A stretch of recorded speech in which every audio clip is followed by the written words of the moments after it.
What up, man? Got you down in the neighborhood, huh? We here. Richland Farms, man. Welcome to the spot. That's how we do it, man. You can park your car. I say pulling that driveway right there. My boy got the black Tesla truck. I ain't never seen one of those. That's fly. He on brand today. Okay, living out by the bag of trucks across the interstate. Real late, losing sleep. You want to do a ride swap real quick? Yeah, we can. How old do horses get? A 25-year life for horses. 30 is like really old, 35 is like ancient, and 40 is like unheard of. It's all depending on, a lot of it is like just whatever breed they are and like what their natural build is. And then a lot of it is just how you take care of them over the years, whether they working horses or not, what kind of wear and tear they end up having on their body and all that type of stuff. So. All right, so give me the breakdown, man. Obviously, your family's been having horses since the 80s, right? Yep. I didn't realize that, because there's like a lot of, is it equestrian? Is that how you say it? Equestrian. Equestrian, see, look at me. If you drive up and down this street, like a lot of people have horses. Like this This is the Richland Farms. So people don't know, Richland Farms is ground zero of Compton. Compton was founded as a farm town in 1888 by G.D. Compton himself because he was a farmer. And he settled here in this little specific part of the land just because he liked how rich the land was. Right. And so he called this Richland Farms, and he made it so that when the city was incorporated, this town had to remain an agricultural town perpetually. Wow. For the farmer. So this little hood, like that's the end street, like that's the eastern border, that's the western border right there, that main street. So this whole Same area thing, north to south. It was farmland. All farm, it still is. Still is, yeah. Richland Farms since 1888. That's crazy. So I'll take you back and you can just kind of see what we got going on. Sure. And I got Cali in my eyes, shit on my face. And I got money on my mind. What's up, guys? This is my boy Bootleg Kev. This is some of our students. How y'all doing? You guys washing these horses? Yeah. Same way you gotta wash them whips. You know, you gotta wash the forums, keep them clean. What's up? So you said they got a summer camp going right now? Yep, it's my youth little summer camp happening. I ain't trying to be kids, man. This is dope, man. Welcome to my hood, baby. This shit is fire. Feel me? So how many horses are here? The numbers kind of fluctuate because right here we'll have, these are all our mains, all through right here. We'll keep like probably anywhere between 6, 7, 8 here. And then we have a whole section for rehab and rescue, which is like all these horses that are malnourished or have health problems. Can we get a little tour on kind of just every, because I'm seeing a donkey, or is that a pony? That's a pony. First of all, this is Sonny, like I told everybody.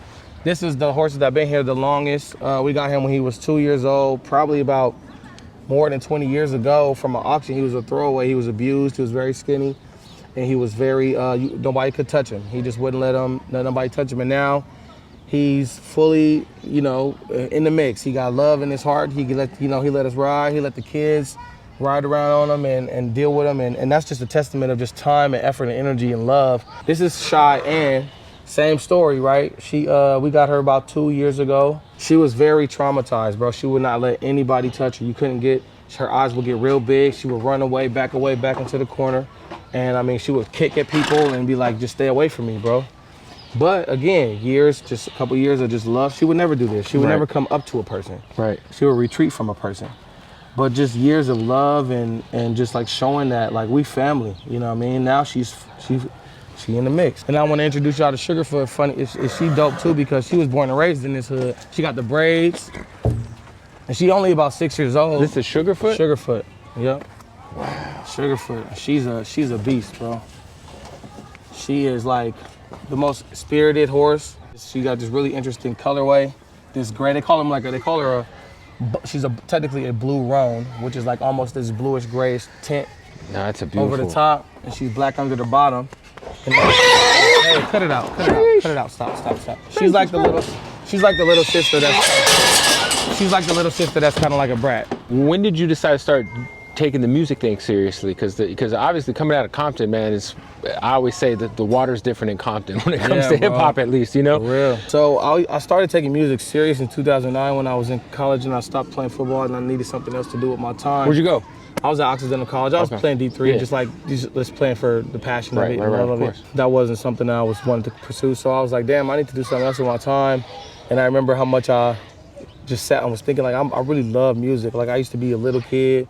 I remember being in the back of my pop's car, like 3, 4 years old in my car seat, just like Too Short, NWA, like just singing all the crazy words. And he used to be like, don't say those words. Right. But he bumping the music, so I'm like, whatever. And then my auntie, same time, while he was playing all the street shit, the gangster rapping or whatever, My auntie was playing all country music because she was like shit. a cowgirl. She Right. this is her dream originally, right? So I was back and forth between streets, rap shit, and country shit all the time. That was my life, country music and hip hop. Right. So when I started taking music serious in 2009 in my dorm room at school, I was like, man, why don't I just try to figure out how to blend those two things together? So it's been like a 15-year journey of like trying to figure out the formula and the sauce, you know what I mean? I've heard that like the country industry is so like, I guess, Contained. It's Insular, like a good old boys club type thing. Yep. But I feel like recently, obviously, shout out to Beyonce who kind of came in. And I feel like, you know, she had a lot of dope artists on her album. Shabuzi, who Yeah, just that's went, my little bro. That's my homie. Shabuzi All going them artists on crazy. the album, them my peoples. Like, Yeah. we all tapped in. So it's just great for her to like, just like stamp it. Because everybody been hustling in their own lane for years, right? But like, I feel like her coming out was kind of like, no, we gonna group everybody together, set up a little opportunity for y'all to go run. And so now you see Shabuzi hit the #1 with his song. #1 right now. He hit the #1 with his song, and then a bunch of those other artists are starting to heat up. And then when I come through, it's gonna be a whole different situation. You know what I mean? Have you been able to tap in at all with that world in terms of just the country music world? Like a guy like Shabuzi, you said you're cool with. Like, have you been able to like, are you embraced yet by that world? Cause Yeah, 100%. So in Nashville, I'm a mainstay in Nashville. All them artists we talking about, Shabuzi, Tanner, Raina, all them was my peoples. We all tapped in. Everybody kind of really just waiting on me to like, for me to say, okay, here I come now. You know what I'm saying? But I've been So you've been out there laying the roots down in that town, because it's like hustling. People don't know, like, you know, if you chase hip hop, you want to be in LA or New York or Atlanta, right? But if you're gonna do anything kind of country adjacent, it's Nashville. Nashville's the spot. It's the spot. But see, the difference, I've been loved and embraced on a whole different caliber because I'm an actual cowboy. Yeah. This is what you do. And they can't This is sit your there. life. Their main thing be like, oh, whatever, that ain't country. But you can't tell me I'm not country. Look at this. Yeah, for sure. Let me go see what country life you live in. While your truck's super clean and your boots brand new and your outfits just came fresh off the line. Yeah. Right? Like, I'm out here with the kids, with the horses on the land. We getting dirty, bro. This is my actual life. I live this every day. And that's the main thing, is that they always try to keep black cowboys and our whole thing out of the conversation like it's not a thing. If you think about natives, Mexicans, whites, blacks, if you go all trace their history back, they all got this in their culture, and they all got these. Right. So it's a very much a cultural connector and a unifier. So we've dealt with a lot of the initial racism, like, oh, what y'all doing here type, but it subsides very quickly when they see how well we take care of the horses and how we ride and how our horsemanship skills. And that's the whole heartbeat of this whole mission. Is like the horse is first. The horse is gonna bring us all together. Right. Our brand is a horse brand. It's not a band. It's not a gang of homies. It's not just like a logo. This is a movement about horses and people. For sure. You know what I'm saying? The core of ourself, what we want and what we need, it's all the same thing. Most people just want to have a good time with the good people that they love, bro. Yeah, for sure. At the end of the day, have some good food, somewhere good to lay down at, and be able to do something throughout the day that means something to them. That's just simple. That's simple math, bro. We complicate it. So that's what we're trying to do, is like bring these horses back into the mix and slow it all back down and just get it back to that simple root. This yard back here is like our fundamental horsemanship training grounds for the kids, just so they learn the basics of how to ride and how to just be around the horses. Most of it ain't even about the riding, it's about just the work and the relationship with the horse. We learned bareback because it's all like, you see most people riding horses, they always have saddles and bridles, right? Like, this is very minimalist. And we learned like this because it was important. My auntie's, her whole thing was, you know, you need to be able to really feel and understand the horse. Right. Feel the motion, feel the energy, feel the movement. And that helps you build that relationship and build that synergy, so that if you go anywhere in the world and horses need to be handled, you can handle them. You ain't gotta sit around and be like, oh, where's the saddle? We need saddle, yeah. Right? And this just helps with that whole spiritual part of it too. This is like native shit, right? Feel me? And we teach the kids basics, you know, backing up. And most of this stuff, it's just like learning and having balance. You know what I'm saying? And being able to like go, like pick up speed without cues. You know, you don't hear me saying all that all that kicking and shit. Right.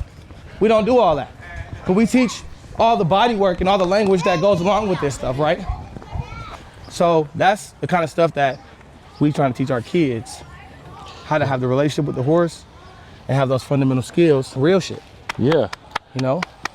And the most important part about this, bro, is that the skills you learn being around horses, like that nonverbal communication, translates into the streets, and it can save your life. For sure. Because you know how many problems of beef start just by how you look at somebody. Yep. Or how you say something. How you say what you Yeah, gotta say. yeah. Or how you resolve when stuff start getting hot. When you're in the middle of it, how do you resolve it? We teach when the stuff start heating up, we gotta calm it down. For sure.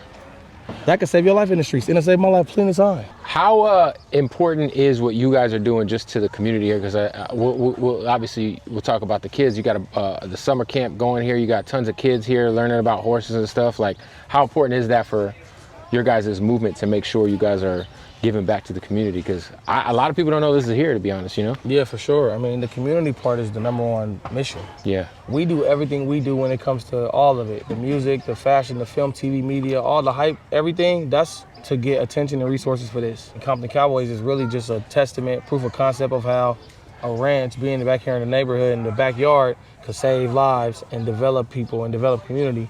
So we just paying it forward. We just keeping that legacy going. The music is just an extra sauce to bring attention and resources to that. And it happens to be my passion. So it's like a no-brainer for me. But bro, this is the win right here. We already won. I'm not chasing no hit song or no, you know what I'm saying, no hit movie or no fashion, no hit like clothing line, bro. I'm already winning. This is my family right here. That's dope. These my people. These our kids and a whole bunch of kids that's local. We got them connected with the horses and the land outside. They got space to run around and play, bro. And at the end of the day, coming from where we come from, this is the ultimate heaven. This is like paradise, you feel me? So everything else we're doing, we just adding to it, you know? Everybody picked up their 5 pieces of trash? Yeah. Oh, y'all need to say that with a little more enthusiasm. Everybody pick up their 5 pieces of trash? Yo, they call me Chef Key. I'm the executive chef of the Compton Cowboys. Also the ranch supervisor / I do everything around here.